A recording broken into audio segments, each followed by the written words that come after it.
I just don't know which way to turn. Try page 5. Nationwide, proud supporters of real life. I'll be honest, this is dangerous, really dangerous. Come on. Nationwide, proud supporters of real life.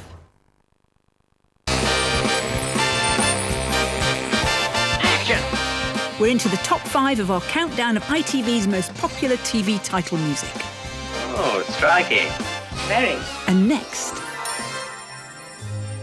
it's the first ITV theme tune to make it to the top of the hit parade.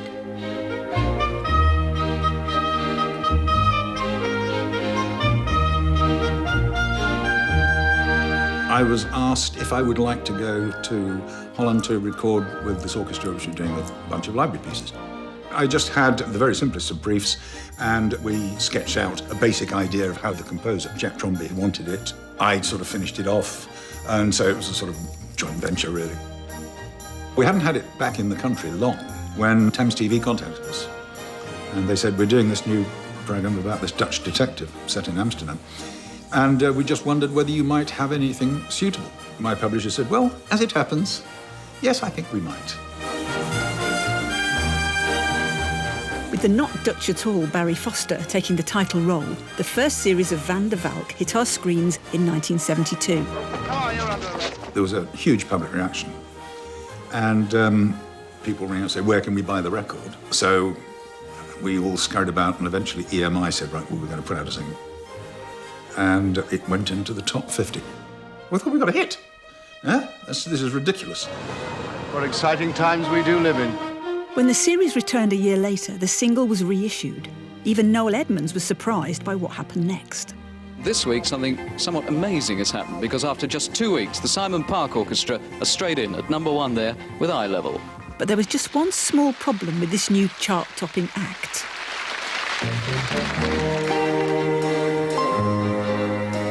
Well, the Simon Park Orchestra never really existed. I mean, the orchestra that recorded the piece originally in Holland was just a pickup band of session musicians. I'd never actually assembled an orchestra. But there was always, on top of the pops, a live orchestra there. And so it became the Simon Park Orchestra for 2.5 minutes every week.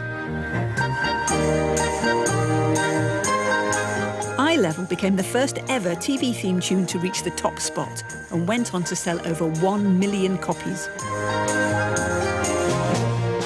It was a bit of an albatross around my neck, because there were an awful lot of people who hated it. But the number of people now, middle-aged people, have come up to me and said, oh, I used to play that on the recorder at school in my school music group. I loved it. I think, you know, if you've given people some pleasure, then terrific.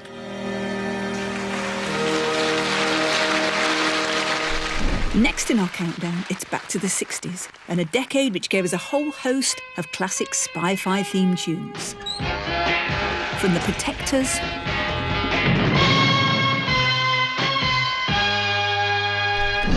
to The Champions.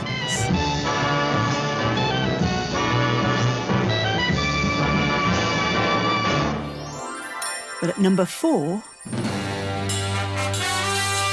we're tipping our hat to the one that bowled them all over. Laurie Johnson's epic soundtrack to The Avengers is his 3rd entry in our countdown, and began life as a composition called The Shake. It marked the arrival of John Steed's new assistant. Hey. I'm ready. Good. Right, Emma. Laurie wrote an original version of the theme in 1965, but he revamped it the following year into this much bigger and really beautifully orchestrated version that I played on. And that's me on Jangle Box. It's pretty unusual in television to have such a big band then. That was Laurie's insistence, and so it made the series sound like this is really challenging Hollywood. Did you enjoy the picture? Oh, not bad. At least it had a happy ending.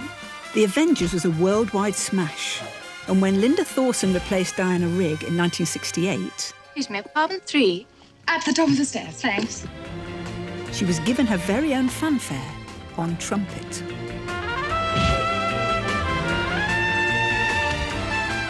It's actually called the Tara King extension. It was Tara's sound, and it meant Tara was coming in. I loved it. It was terrific. I mean, we just had the best of the best music-wise. There would be no Avengers without Laurie Johnson. It would be impossible. We're now into our top 3 ITV theme tunes. This has got nothing to do with me. Not all me. That's right, it's been decided by our exclusive viewers' poll. Why? And at number 3, it's a tune with a twist in its tail. Tales of the Unexpected. That's our theme tune.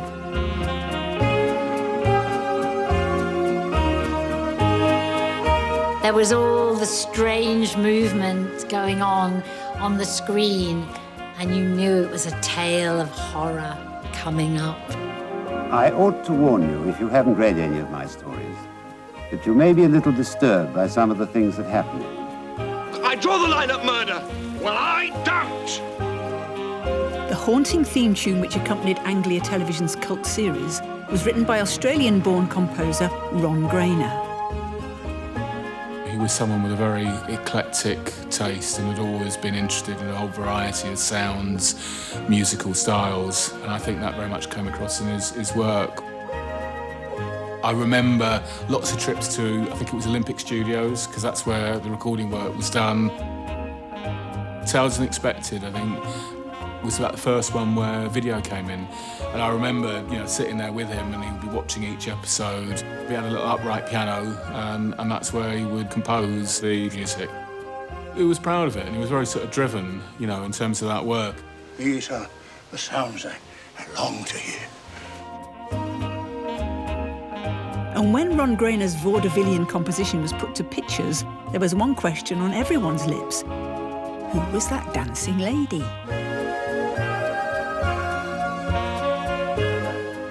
The director was a friend of mine, and the production manager, who was my boyfriend at the time, and I was asked to do the title sequence. I had to wear a white body stocking, covered head to toe, including my face, in white grease paint.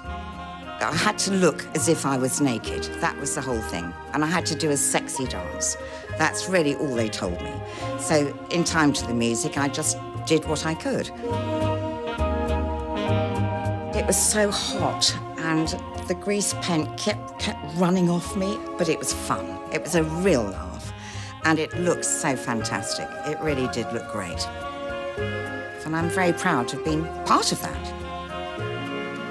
Over 100 episodes of Tales of the Unexpected were made, but perhaps its lasting legacy, as well as that dance, is its memorable title music.